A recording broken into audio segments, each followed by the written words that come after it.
ক্ষমতা এলে বেকারদের কর্মসংস্থান এবং নারীদের স্বাবলম্বী করার প্রতিশ্রুতি তারেক রহমানের। মিরপুর থেকে প্রচার শুরু করছে জামায়াত, কাল উত্তরাঞ্চলে যাচ্ছেন দলটির আমির। এবং রাজশাহী ও রংপুর মেডিকেলে ইন্টার্ন চিকিৎসকদের কর্মবিরতি।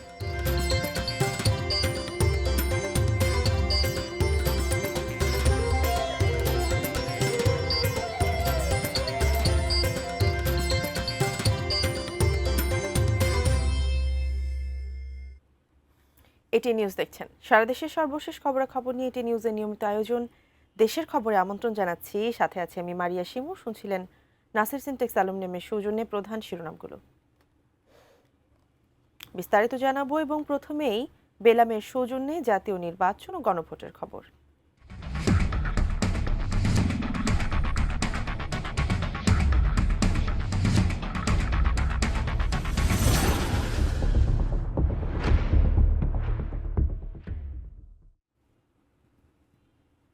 বিএনপি ক্ষমতা এলে আবারও খাল কাটা এবং নারীদের স্বাবলম্বী ও বেকারদের কর্মসংস্থানের ব্যবস্থা করা হবে বলে জানিয়েছেন দলটির চেয়ারম্যান তারেক রহমান।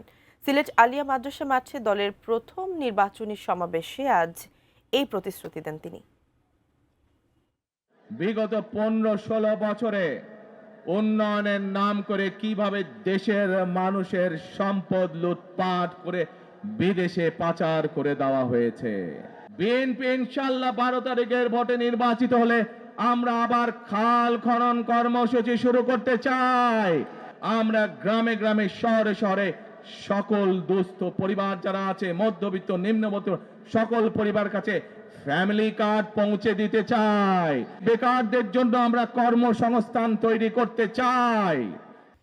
শিক্ষা, চিকিৎসা, আইসিটি ও মানুষের জীবনমান উন্নয়নে বিএনপির ভবিষ্যৎ পরিকল্পনার কথা জানালেন দলটির চেয়ারম্যান তারেক রহমান। সকালে সিলেটে আয়োজিত the plan youth policy talk with Tarique Rahman আয়োজনে তিনি তরুণদের সঙ্গে সরাসরি কথা বলেন ও তাদের মতামত শোনেন।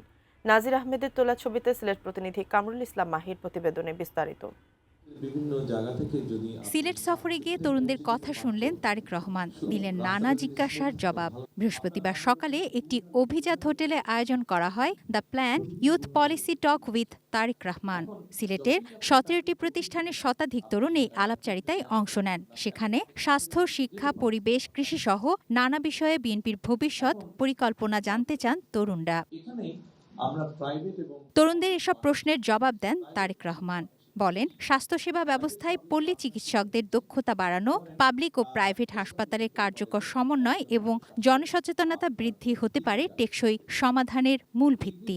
প্রাইভেট পাবলিক পার্টনারশিপটা করতে এসেছে, এটা পলিসিগুলো ঠিক করে সবকিছু ঠিক দ্রুত ঠিক করে ফেলতে পারলে 3 থেকে 6 মাসের মধ্যে আমরা এই সার্ভিসটা আস্তে আস্তে মানুষের কাছে পৌঁছে দিতে পারবো। প্রশ্নোত্তরের পর্বে গুরুত্ব পায় ফ্যামিলি কার্ডের বিষয়টি। তারেক রহমান জানান, 4 কোটি ফ্যামিলি কার্ড দেয়া হবে নারীদের। বিদেশে গমনেচ্ছুকদের দেয়া হবে প্রশিক্ষণ, জোর দেয়া হবে ভাষা শিক্ষায়। আইসিটিকে দেয়া হবে সর্বোচ্চ গুরুত্ব। তাদের মাধ্যমে আমরা একটি পরিবারকে, ওই নারীর কাছে আমরা মাসে 2 থেকে 2,500 টাকা ক্যাশ পৌঁছে দেওয়ার ব্যবস্থা করব। আর আরেকটা সাইডে 5টাতে আমরা এরকম করবো যে ওই পরিবারের নারীদেরকে আমরা 2 থেকে 2,500 টাকা মাসে ক্যাশ দিব। এমন আয়োজনে অংশ নিতে পেরে উচ্ছ্বসিত ছিলেন তরুণরা। তবে তাদের প্রত্যাশা প্রতিশ্রুতির বাস্তবায়ন। আমাদের দেশে যে বেকার জনগোষ্ঠী আছে তাদেরকে নিয়ে তিনি যদি যথোপযুক্ত প্রকল্প হাতে নিতে পারেন তাহলেই হচ্ছে আমাদের জন্য খুবই ভালো হবে। এটা যাতে সফলভাবে বাস্তবায়িত হয় সে সম্পর্কে মানে এই প্রোগ্রামটা যাতে সফল হয় সেটাই আমাদের প্রত্যাশা। আয়োজক সিলেট বিএনপির নেতারা মনে করেন, এ ধরনের আয়োজন দেশের রাজনীতিতে নতুন ধারা সৃষ্টি করবে। দেশ গঠনে প্রত্যাশিত ভূমিকা বাড়বে তরুণ সমাজের। তুনাজিনা তনু, ডেস্ক রিপোর্ট, এটিএন নিউজ। সংবাদের পর্যায়ে নিচ্ছে একটি বিরতি, ফিরছি কিছুক্ষণের মধ্যে, সঙ্গেই থাকুন।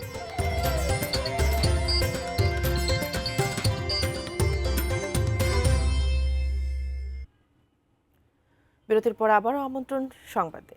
দর্শক, ঢাকা 15 আসনের একটি নির্বাচনী জনসভায় অংশ নিয়ে দলের পক্ষে আনুষ্ঠানিক প্রচারণা শুরু করবেন জামায়াতের আমির ডাক্তার শফিকুর রহমান। মিরপুরের জনসভাস্থলে আছেন আমাদের সহকর্মী মোহাম্মদ সোহাগ বিশ্বাস। আমরা তার সঙ্গে সরাসরি যুক্ত হব। সোহাগ, আজ আমরা জানি আজই আনুষ্ঠানিকভাবে নির্বাচনী প্রচারণা শুরু হয়েছে সারা দেশে। একসাথে। মিরপুরে এই মুহূর্তে আমরা জানি যে জামায়াতে ইসলামীর কিছুক্ষণের মধ্যে জনসভা শুরু হবে। কেমন উপস্থিতি দেখছেন সেখানে লোকজনের এবং নিরাপত্তা ব্যবস্থা আসলে কেমন?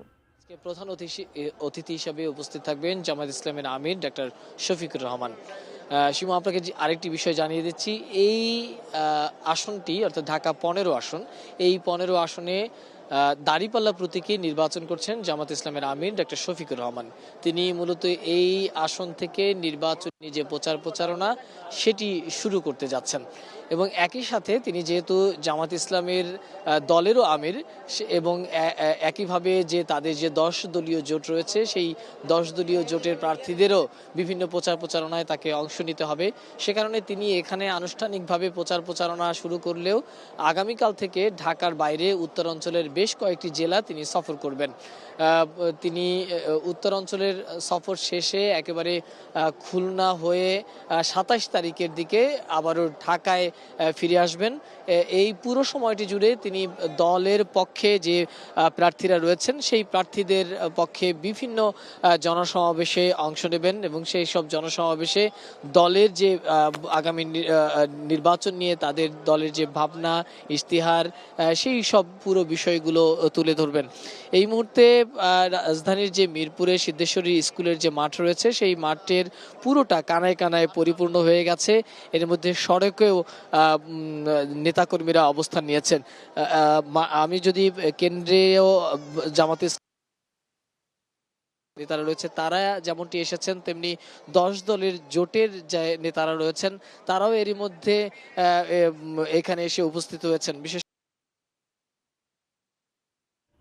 সোহাগ, আপনি আছেন সেখানে থাকুন। আমরা পরবর্তী আয়োজনে পরবর্তী সংবাদে আবারও চেষ্টা করব আপনার সঙ্গে যুক্ত হবার। দর্শক, মিরপুরের ঢাকা ১৫ আসনে আজ থেকে শুরু হচ্ছে নির্বাচনী প্রচারণা এবং সেখানে জামায়াত ইসলামীর একটি জনসভা হবার কথা রয়েছে। সেখান থেকে আমাদের সর্বশেষ জানাচ্ছিলেন সহকর্মী মোহাম্মদ সোহাগ বিশ্বাস। সংবাদের পর্যায়ে আবারও সময় হলো একটি বিরতির, ফিরছি কিছুক্ষণের মধ্যেই।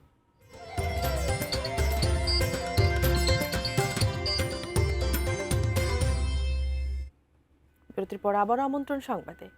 দেশের বিভিন্ন মেডিকেল কলেজ হাসপাতালে চিকিৎসক ও স্বাস্থ্যকর্মীদের ওপর হামলার প্রতিবাদে কর্মবিরতি পালন করছেন রাজশাহী ও রংপুর মেডিকেলের ইন্টার্ন চিকিৎসকরা।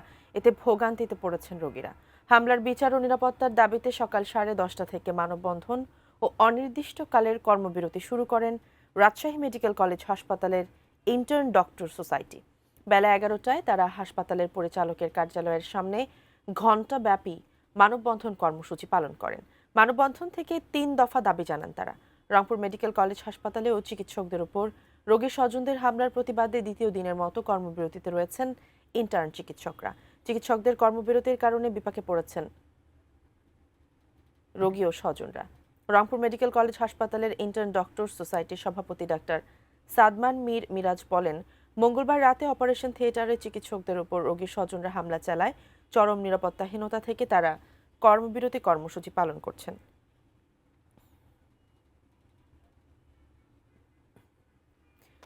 সংবাদ শেষ করবো, তবে তার আগে নাসির সিনটেক্স অ্যালুমিনিয়ামের সৌজন্যের শিরোনামগুলো আরো একবার। ক্ষমতা এলে বেকারদের কর্মসংস্থান এবং নারীদের স্বাবলম্বী করার প্রতিশ্রুতি তারেক রহমানের।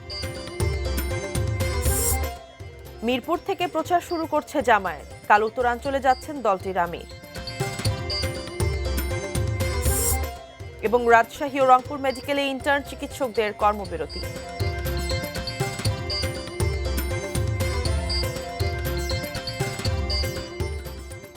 এই ছিল দেশের খবরের সর্বশেষ। কাল আবারও দেখা হবে একই সময়ে। সে পর্যন্ত সবাই ভালো থাকুন, দেখতে থাকুন এটি নিউজ। ধন্যবাদ সবাইকে।